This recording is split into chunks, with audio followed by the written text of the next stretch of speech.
চিৰিয়াখানালৈ যাওঁতে সাৱধান। চিৰিয়াখানাৰ জন্তুক জোকাই ভাল হেঁকা পেলাই এজনে। নমস্কাৰ, স্বাগতম জনাইছোঁ আপোনালোকক টু দ্য নিউজ অসম 24ৰ অন্য এটা ভিডিঅ'লৈ। আপুনি বাৰু চিৰিয়াখানালৈ যাম বুলি ভাবি আছে নেকি? বা চিৰিয়াখানালৈ চাবলৈ আপোনাৰ মন আছে নেকি? হয়তো আছে। কিন্তু চিৰিয়াখানালৈ চাবলৈ গৈ বন্ধ জীৱ জন্তুক আপুনি জোকায় নেকি? যদি জোকাই এতিয়াৰ পৰা সাৱধান হওক। চিৰিয়াখানাৰ জন্তুক জোকাই এইবাৰ ভাল হেঁকা পালে এজন যুৱকে।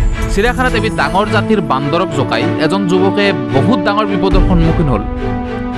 সেই ভিডিঅ' এতিয়া ছ'চিয়েল মিডিয়াত ভাইৰেল হৈ পৰিছে। চিৰিয়াখানাত বন্ধ পিঞ্জৰাৰ ভিতৰত থকা বান্দৰটোৱে যুৱকজনৰ টি চাৰ্টত ধৰি যুৱকজনক প্ৰায় গবা মাৰি ধৰিছে। একো কৰিয়ে যুৱকজনে বান্দৰটোৰ কব্জাৰ পৰা ওলাব পৰা নাই। আন এজন লোকে সহায়ৰ বাবে আহিছে যদিও বান্দৰটোৱে তেওঁকো আক্ৰমণ কৰিছে। এই ঘটনা ইণ্ডোনেছিয়াৰ এখন চিৰিয়াখানাত সংঘটিত হৈছে।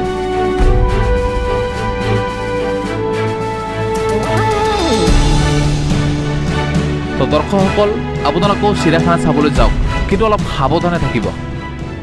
এনেকুৱা ধৰণৰ খবৰবোৰ সকলোতকৈ আগতে পাই থাকিবলৈ to the news Assam 24 YouTube চেনেলটো ছাবস্ক্ৰাইব কৰিবলৈ নাপাহৰিব।